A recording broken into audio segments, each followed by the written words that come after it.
right. What episode is this? This is episode number 6. Oh, okay.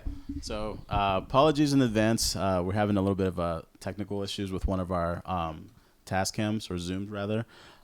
So I'm going to be reaching over and talking to Critta's mic. So apologies in advance, but just, be aware. Anyway, we have a special guest with us today. Jake Fay, he's a friend of ours, friend of Critta's. We're all friends here. We're all friendly. Jake is a filmmaker. He's originally from Lynn. He spent some time in Wyoming. Did you go to college there? I did not go to college. I met a girl in the University of the Virgin Islands and followed her out to Wyoming.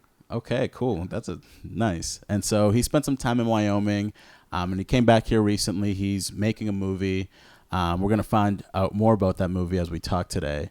We'll find out a little bit about the process of making a film, because it's definitely not an easy thing to do. And so we'll pick his brain about what's been going on with the production of this film. Absolutely.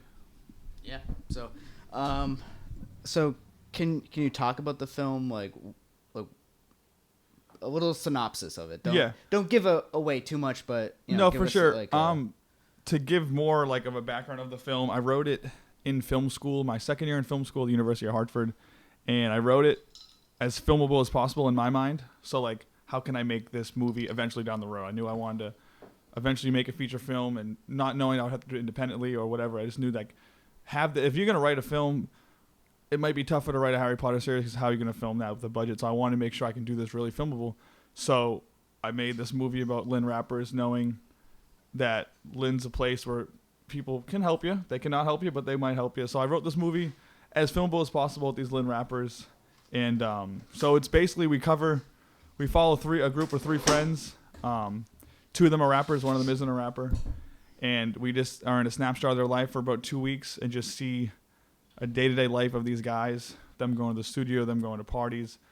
The story's not a drastic change. You're going to get to meet them. You get to see their relationships with their families, their friends, their producers and all that. But it's nothing it's not this high and lows. It's just a snapshot of these guys' lives, and we're going to try to make you feel every emotion in the hour 45 minutes of the movie. Cool. What made you want to make a film about hip hop? I was always a hip hop fan growing up. I think my first album ever, I accidentally ordered a TLC album, and it came in the mail. I think I was trying to order NSYNC. It was like 4th grade, but it's my claim to fame. But then I, started in 5th grade listening to like 50 Cent. Listened to it on like half volume, so no one heard me listen to actually 50 Cent, things like that. And then I discovered Nas, and Nas was just eye-opening. I could list his whole catalog. My whole head was Nas. I was like, I ain't listening to Drake. I'm not listening to no new guys, because Nas is the best ever, and he wouldn't do what those guys are doing. So that was like my hip-hop background, was like Nas. I used to listen to Rakim. I couldn't listen to anything new, because I thought if Nas was in the room, he wouldn't want me to do that. And then J. Cole came out, and I was like, oh, these new guys are pretty good. Yeah. But it was strictly Nas for about 3 years. Yeah, I'm with you. I feel like for a while, probably in like the mid 2000s to like 2010s-ish, like that 5-year span, 5-year plus, I wasn't really feeling the music that was coming out. Yeah. And I started listening to like other shit that wasn't necessarily like, just got into other type of music, which is great. Like I got into like indie a lot. I got into just pretty much anything other than hip hop. Yeah. Just like I wasn't into the Soulja Boy or whatever. Yeah. Even like the shit that I was into in terms of hip hop was super, super underground. Like Sage Francis and like, super unknown dudes who were just like actually good MCs. Yeah. And then, Kendrick came around, and then J. Cole came around, and then like all these rappers actually started to rap again and sound good again. And so I started like, now I'm back 100% listening to hip hop. It's funny too, because in my way, I'm with you. Like I was like I said, like it was Nas. I went through an NWA stage. I couldn't do anything new, because I felt like in my 16-year-old mind, like that wasn't cool. But now I look back on like them Franchise Boys nostalgically. Yeah. But I hated them when they came out. But now I look back on them like, oh, that's a banger. But in the moment, I was like, hell no, Yeah. But what was it, Soulja Boy? What was it? Swag, Wake Me Up in the Morning. Yeah. That was. Now looking back, that's a nostalgic record. Yeah. Yeah. In the moment, though, no chance. I still hate those songs. But there's some good ones. I heard the So I think Young Dro recently got arrested because he threw like rice pudding at his like ex-girlfriend or his girlfriend. It's a tough move. But that made me remember the song Shoulder Lean. Do you remember the song Shoulder Lean? Oh yeah. Let me see you bounce till you left and make it shoulder lean. That shit was dope. That was a great. I besides that song, I haven't listened to one Young Dro record after like. This is my complete opinion, and I don't have much to back it up, but that's why I love Big Crit, because like he can rap. He got lyrics to rap, but he still has that feel of a banger, a southern banger, but he has crazy lyrics. Yes, and that's why Big Crit's the man for that. I love Big Crit. Yeah, absolutely.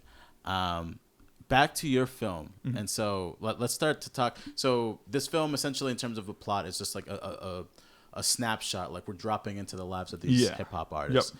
Yep. What are they going through in the film? Like, what just snapshot are they a bunch of shit. You know, we're gonna introduce them to because you're writing a story, you have to make it a narrative. You have to have something that they're doing, right? We don't want to watch someone brush their teeth in the morning and then go take a shower and then go to work, right? So we have it set up where they're going to try to get into the showcase to open up. Of course, I'm writing the film. They're trying to open up for Nas, so I got to give myself a little gift in there. So that's kind of what they're building towards. That's what they're building towards. And not to ruin the ending, you'll have to come see the movie, but that's what they're trying to get to. So we see them in the recording process. We see them trying to make moves in different studios. We see them kind of trying to distance themselves from Lynn. But we always want to make sure that in the movie, like we're trying to say, no, if you can't get your hometown to fuck with you, then you can't get, New York City. So I mean, we want that to be. That's kind of one of the aspects of the film is that these rappers are now going to have to come back into the city and record songs because whatever that we see them go through makes them financially only available to record back home. Interesting. Yeah, it's not the easiest film to describe because it's so anticlimactic, Not that we're not gonna market it anticlimactic, but it is. It's because that's what life is. That's what any musician's gonna go through. I don't want to make a Star Is Born film because that's not what rappers in inner cities are gonna go through. So it's always gonna be anticlimactic because most life is anticlimactic. You know what I'm saying? Did you base this off of anybody you know? I based it on really a lot of Lynn rappers that I like and respect their music. And a lot of them are a part of the movie either in an acting role or in a role that they will be contributing their music to the film, which is really exciting because, like, I was in the position, can just kind of handpick it. I mean, there's Lynn guys that aren't going to be rapping in the movie that's not to say I don't respect their music. I mean, I can only put X amount of songs and X amount of rappers in there.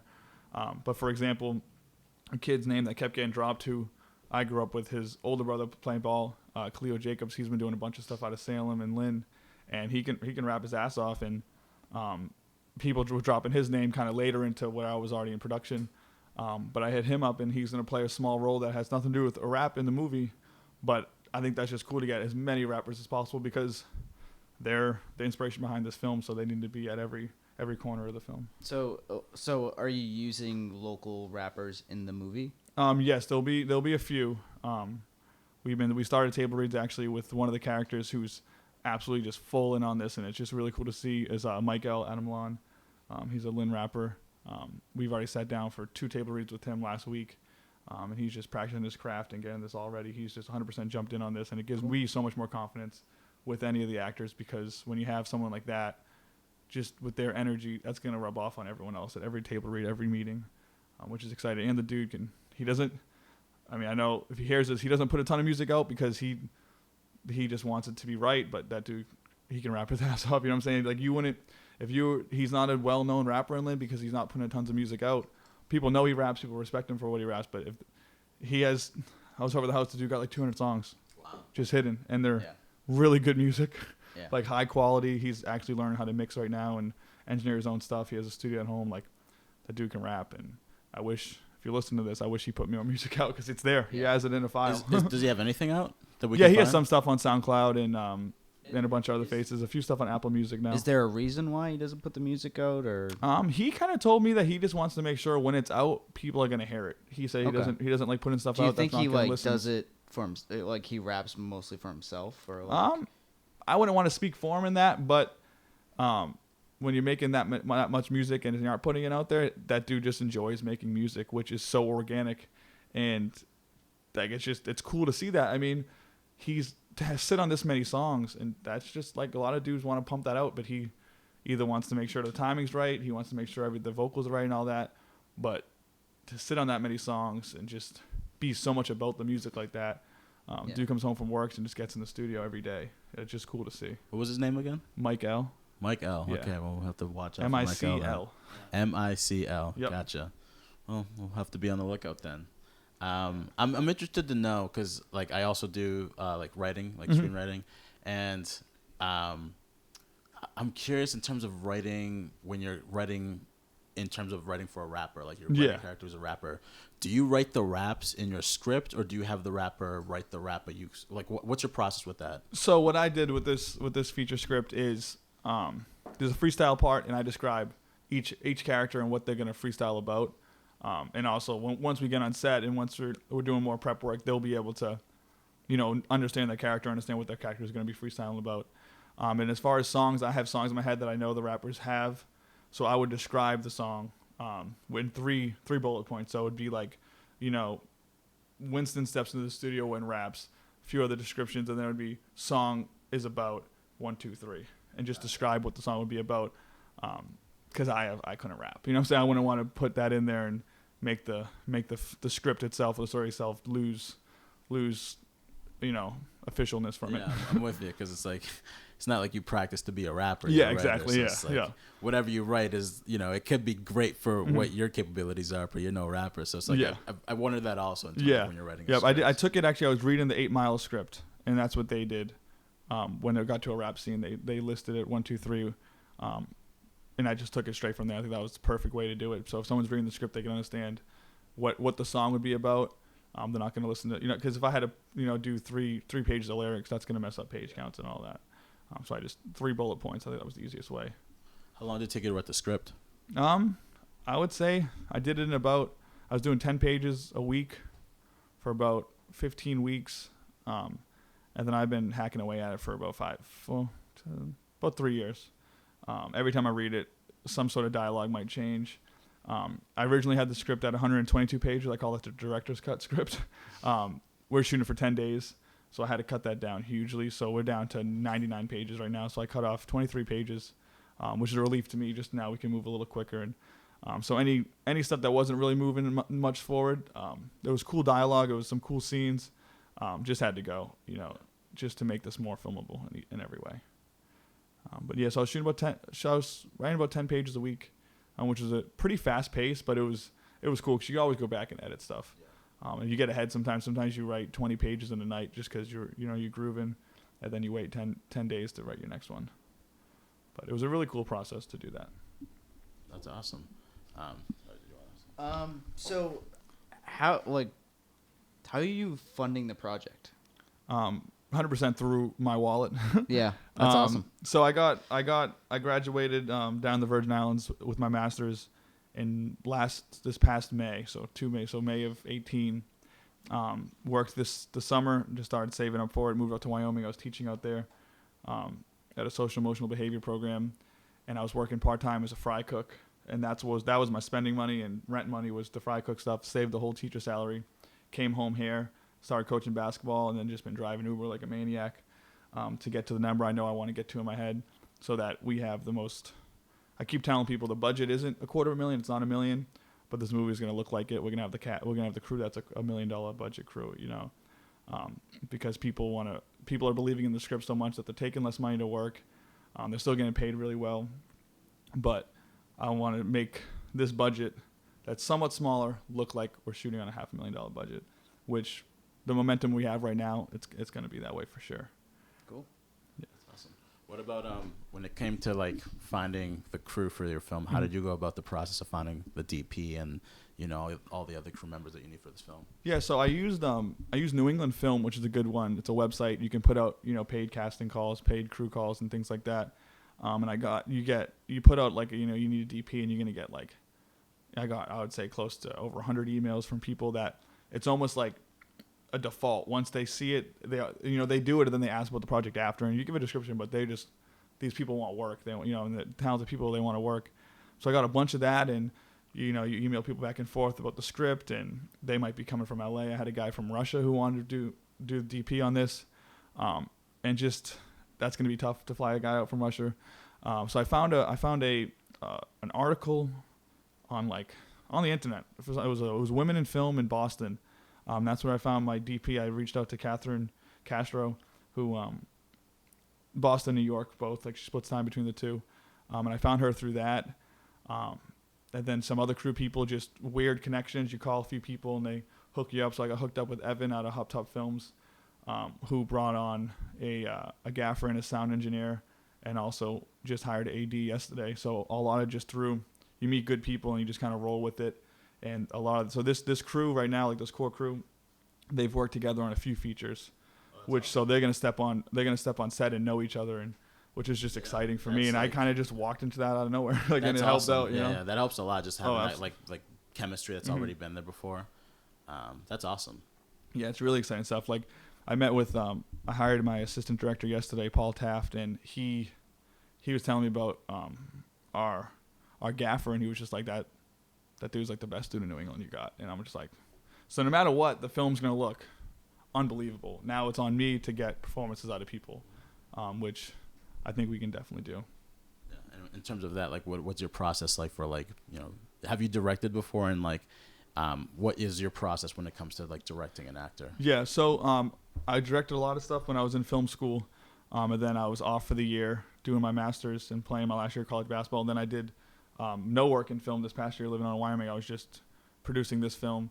But when I do direct, I like to just be not laid back to the point where people don't know the direction, but come approach me, let's talk about, I want people to say their lines of dialogue very comfortably. So if they need to change a few things, that doesn't change what the character's saying, but it says maybe it changes how they're saying it. So themselves, I want them to make this character their own, you know. If that means they're changing a few different things, what they're saying, I'm 100% cool with that, as long as we're running by each other and just 100% transparency, and just making sure my DP not gonna hold her back because I want this exact thing. Like I want her to be able to use all of her creative imaginations and her experience and how good she is to be able to just flourish in that environment and not be like tell me your next move. Like I want people to be working independently on this film, so we're all just moving and we feel comfortable. I don't want to micromanage by any means. That's not any way to do anything. Cool. What would you like? So the script's done. You pretty much hired most of the crew. Mm-hmm. So like, what part of the process are you in now? We have a few locations we still need to lock down. We're doing really good actually cast-wise. We have just a few people we have to cast, and then work on some extras. Right now, I'm just not 100% focused. Like, a big focus right now is on table reads and just getting performances out of people. And the people that haven't acted before, just getting them comfortable reading a script, getting them comfortable bouncing stuff back off each other. So we had 2 table reads this past week, which went really well. We have Jason, who's coming in as the main character. He's a Lynn guy, and he's just full in on it. He comes to the table reads excited, ready to read. Adam Lawn, Miguel, he's been doing, like, we read through 80 pages sometimes in a sitting just because guys are enjoying the story. They want to read more.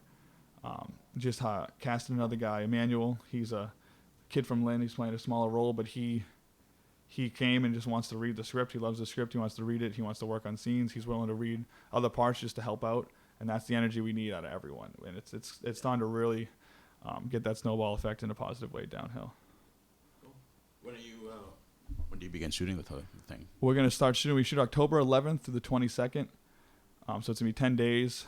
We'll be 12 days in total. We have a 2-day weekend, which we'll probably get some B-roll for those days. We'll make sure we do something with those days because we have our camera for those too. But it's going to be a 10-day shoot, which is somewhat fast, but I think we can do it with the crew we have. Shoot about 8 to 9 pages a day, which is pretty quick, but we can do it. We have the people to do it. Just as a camera nerd, what are you filming it on? An Alexa Mini. Oh, nice. Yeah, so I wanted to make sure we had the industry standard. Yeah. I was looking, I think it was South by Southwest. They had 60 films, 55 used it. Mm-hmm. I want my cinematographer to be able to shoot the best stuff she can, and not that 100% is on the camera, but I want her using the best camera.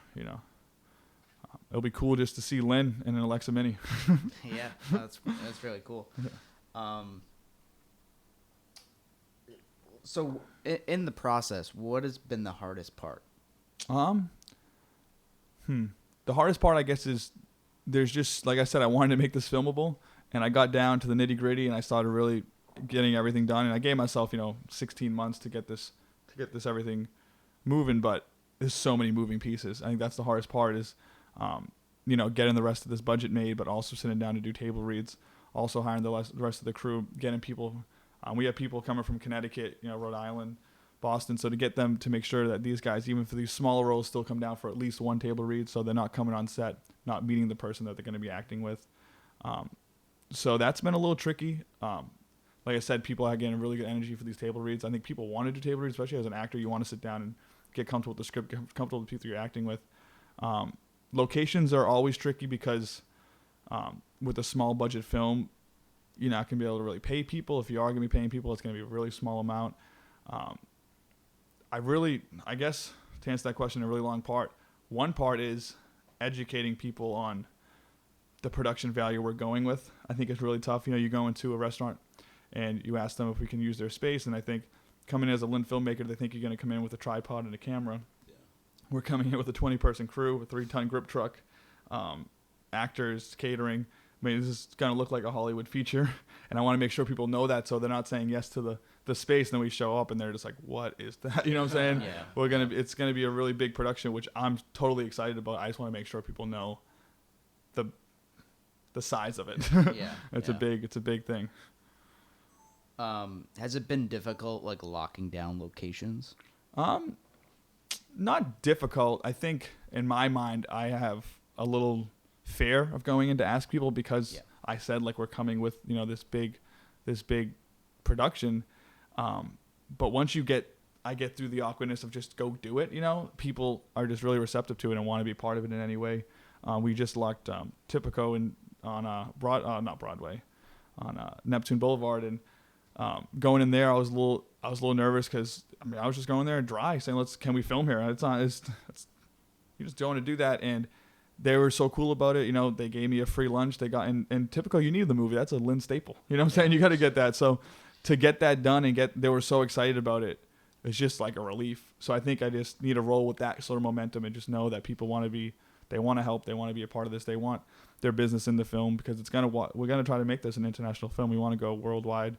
We want as many viewers to see this as possible. So I want to make sure they know we'll get an exterior shot of your restaurant and we'll film in it and you'll get full credit in the movie. I love that. I love the fact that you're going with it's not just like a film that you're just so happen to be filming in Lynn, but you want to make sure that Lynn, like the culture of Lynn, is present within the film, which I think is amazing. Yeah, Lynn is definitely a character in itself, and it's a character in this movie. Do you have anything that you want to in terms of, let's say, for example, if you had like a just so happens so-and-so is in town. Yeah. They heard you're making a film, and they're okay with walking in and being a part of your movie. Who would I go with? Who would you go with? It has to be a rapper. Oh, it has to be a rapper? It has to be a rapper. Okay. Trying to think. You got to have a guy that looks like he's from Lynn. Trying to think of a rapper that you can say that dude could be from Lynn. I feel like this is just the first thing that came to mind. I'm not saying this would be my answer every day, but this is the answer I'm going to give you right now. It could change in 2 minutes. I feel like a dude like Joey Badass, his aura around him, he's already been in films. He's been in TV shows. Like, he would step on set, know how to do it, and he would have the craziest outfit on because that dude has style. I feel like that would be a good guy to have on set. I feel like I could see him walking in to, speaking of this weekend, the Shoe City Classic, and being like, oh, that dude's just a cool dude from Lynn. You know what I'm saying?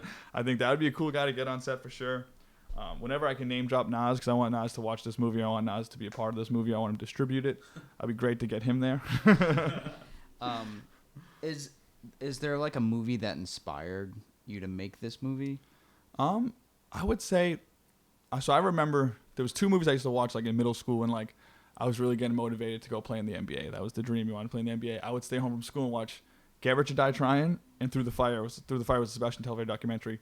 So those have always been like, I wanted to make a movie where you can I would be inspired after those movies and want to go for a run. Or I remember watching Through the Fire in like 7th grade and doing push-ups in front of the TV because I was like, it just made me feel that way. So I want this movie to be able to do something like that, like inspire people to go for what they want, even though it's not going to be pretty.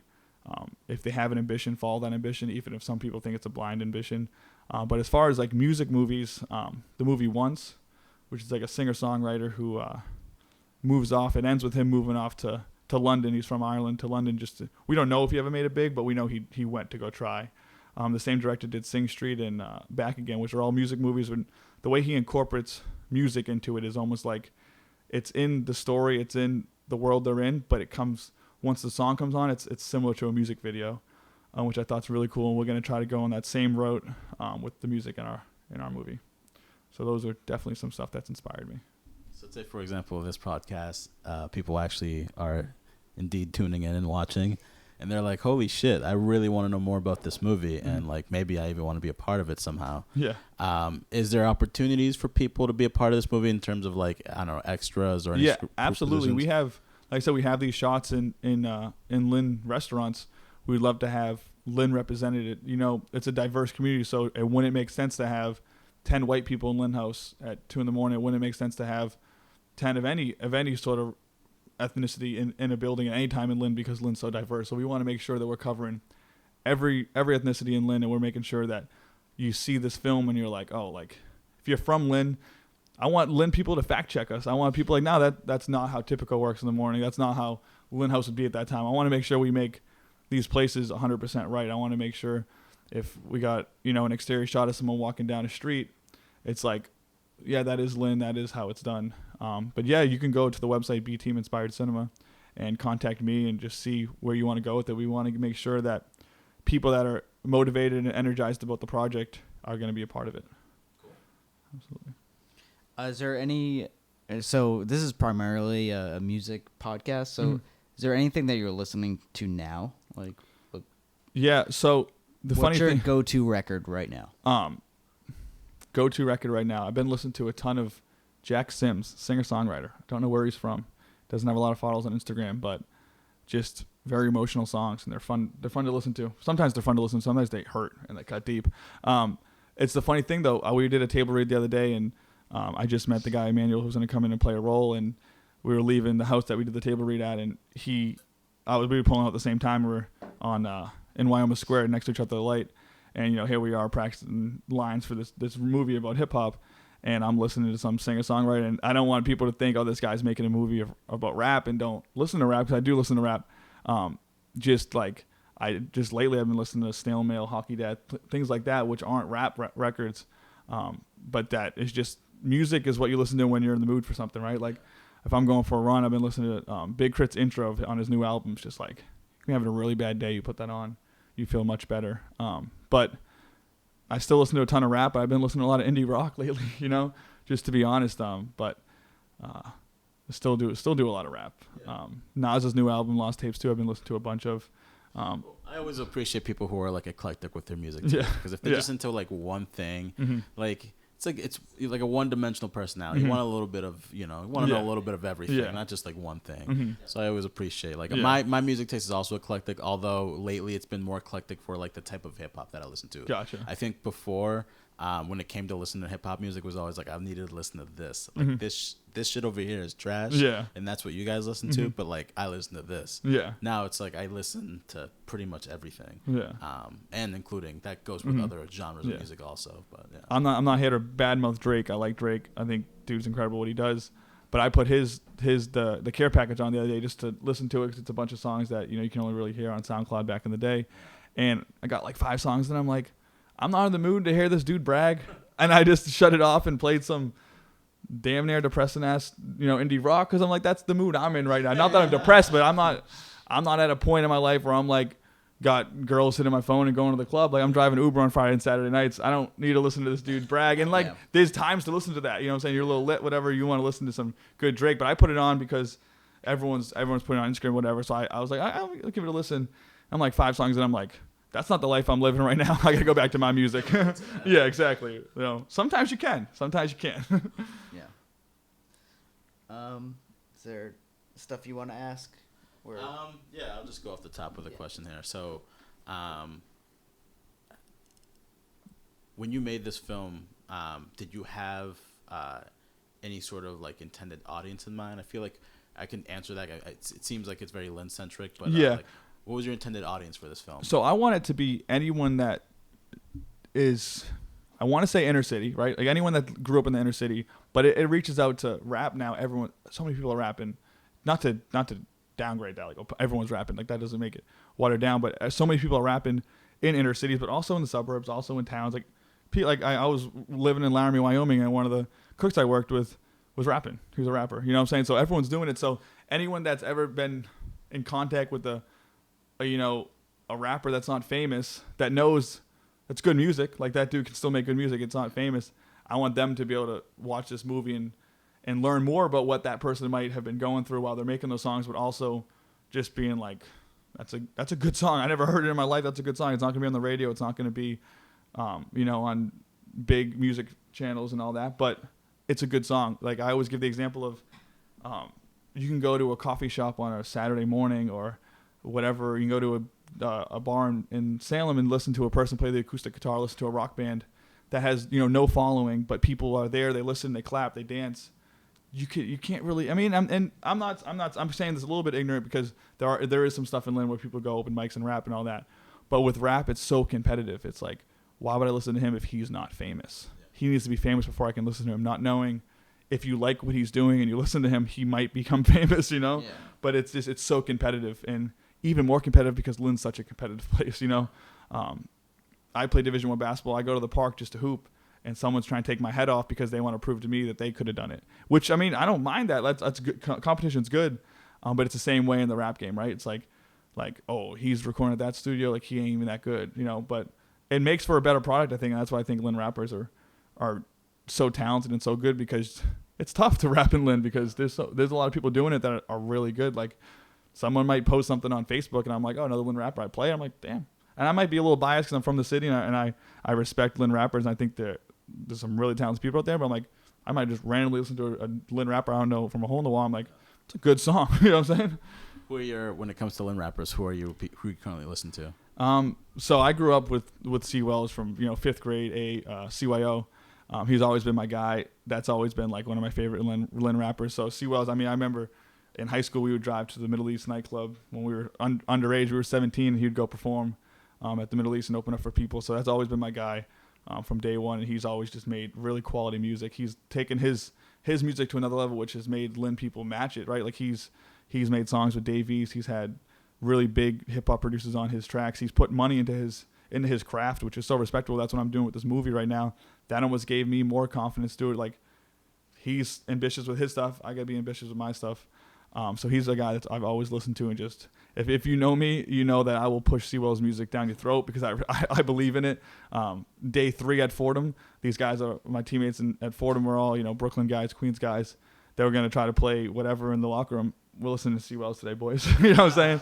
And then Mike L has always been my guy. Same thing, going to the Middle East nightclubs on Tuesday school nights, Tuesdays in high school, going to open up for some random rappers, but that dude can rap. You know what I'm saying? Like I'll put his stuff on in the car because I want to listen to it. So definitely C. Wells, Mike L. Sonorel's a guy who his 781% mixtape from 2013. You listen to the whole thing, dude. You can run. That shit will make me run through a wall. I give the example. I'd go play at Syracuse or Louisville, and I'd have my headphones on, and I'm playing Lynn rappers, and I just feel like I have a competitive edge because I'm listening to my guys. So Sonorel, 80 is another guy that can rap. Babe Simpson always makes just creative stuff, dude. Like his, you look at his music videos, and it's like that dude. That's it. The idea that he's doing that's just cool to see. Slim's another guy I've always listened to. Selly Bucks I've been listening to more and more lately. There's so many, Khalil Jacobs, like I said, he's doing his thing. Johnny Nash, I grew up on the border of Current Circle, seeing him. He's a younger guy. I got to be at least 6 years older than he is, but he's been making some like high quality rap and high quality music videos to match it, and he's been getting decent views online. I see some of his stuff getting 12,000 views. That's cool to see because, like I said, like you might just be like, why is that dude rapping? Well, listen to it because it's good. You know what I'm saying? So that's just cool to say. So there's a ton of names you can drop on that. And it's almost like sometimes like in Lynn rap, it's like who then you listen to them and like their friends. And so more like that, I'm sure I'm missing a ton of guys because that's just wasn't in my circle and that's not what I've been listening to. But I'm open to listen to any Lynn rapper and give them a chance because you got to support your local music because your local music's good. Like, it's really good, you know? Being out in Wyoming, I was in like the bluegrass folk music scene, and everyone just supports each other. Like, they're all in 10 bands. They all support each other. They all want to listen to each other. And I'm like, not that rap is, but it is a community. You've had rap groups since the beginning of rap. So it's like, support each other's music because you're good. Get a dude on a track, you know? There is that duality within hip hop where it's like, at the same time, it's competitive, but it's also communal. Yeah. So it's like, it's weird how that like transpires in like just the smaller markets like a Lynn, and how people sort of like, you know, integrate with each other and work with each other. Yeah, for sure. Like I said, there's high quality in the city. Like, music wise, there's high quality.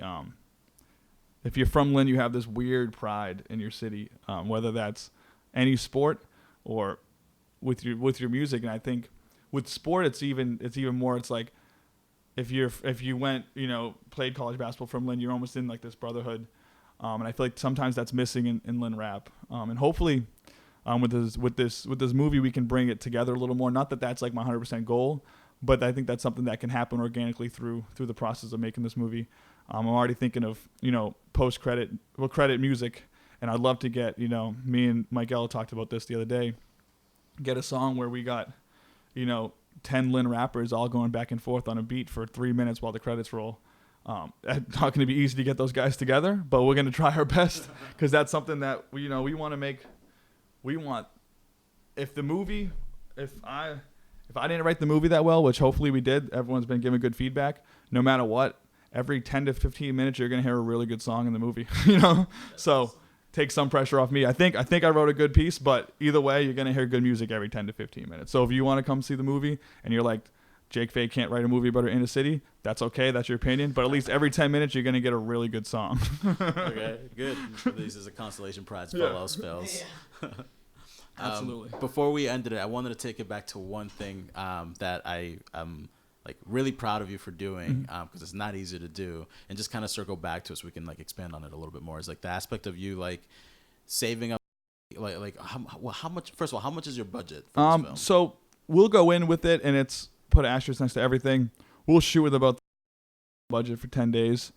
That's the shooting budget. Then and you wrote raise that all yourself? Yeah, just been working and saving money. God. Jesus. So to put that, did you have any sort of a life at this point? How were you able to put away, and how long did it take you to put away that much amount of money? So like I said, I saved my whole teacher salary, and I was, you know, my first job, I got my master's in business, and my first job was a dishwasher because I knew I didn't want to go get a 9 to 5 because I wanted to make this movie. So my first job after getting my MBA, I washed dishes for 10 days, moved up to Wyoming, worked in a school, and then was a part-time fry cook because I wanted to make this movie, and that was what was going to allow me to do it. I didn't want to have a 9 to 5 yet. I mean, I could have went and got some business job, but that's not who I am as a person. That scares the shit out of me. Respect. No, that's respect. You know, and one day I'll probably have to go do that, but right now I want to make this film. That's my number one goal. So that people are afraid to take the risk that you just took. Like, you pretty much invested in yourself because you believe in yourself, and like that is very tough for people to do, to just like gamble on themselves that way. I'm glad that you've done it. It's like respect, because that is not an easy thing to do. And in a way, listening to Lynn rap and watching Lynn rappers do it, it's like, not that I took all of that, but it's like you got to follow your ambition sometimes, because there'll be a time for me to fall back on my master's degree if I want to and things like that. But right now, it's time to make this movie. I want to make a really good feature that people from Lynn can watch and really love and understand, and maybe,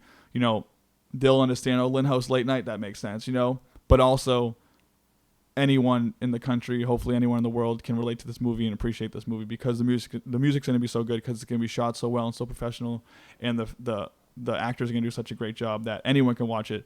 I would, you know, a dream of mine would be rappers that are famous would be like, that's a dope movie, because it's just real, you know. Nothing great happens to these guys, but they're waking up the next morning, they're going to the studio.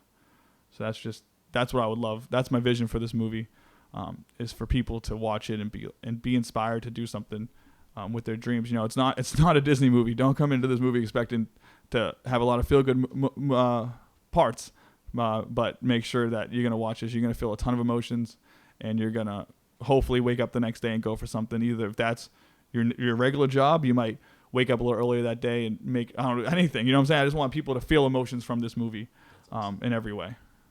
Thank you so much for joining us. I'm really excited to see this movie. It sounds like an amazing, absolutely, it's an amazing time. Jake Fay, his movie. We'll get to when it's coming out. When are you? Last thing is, when do you expect it to come out? I don't want to rush anything, but I'm hoping February-ish of 2020 would be a great time. February, March.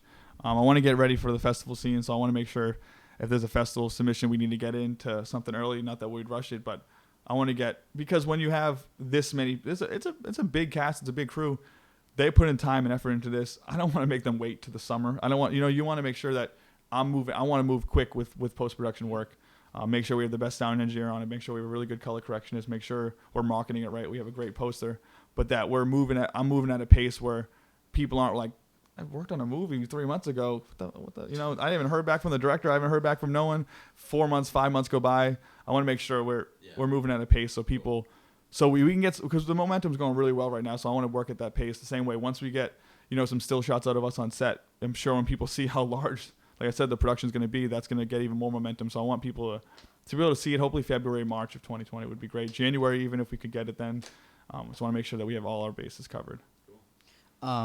So where can people get more information about the movie? bteaminspiredcinema.com would be a great place to go to. You can see our featured artist, our crew. We sell a little bit of merchandise. Not that we're a merchandise company. I just have some stuff that I have. If people wanted to buy it, we do have a section that, I titled "Become a Producer." If someone wanted to drop $1 in and become a producer, your name would be in the credits. If you wanted to drop $500,000, your name you'd be an executive producer. But anything helps. I want people to have their name on this. I want this to be a community film. So if you wanted to drop $10, $20, $100, you're going to be listed as something in the credits. Because $1, you might not believe that much. $10 is a lot for some people. That means you're believing in this process. So your name's going to be in the credits. I want to make sure this is a community film. Awesome. Well, Jake, thank you for being here. Absolutely. Thanks for having me. As always, check out our website, grindhouserecordings.com. Like, subscribe. Yeah, episode 5. Cool. Thank you. Absolutely.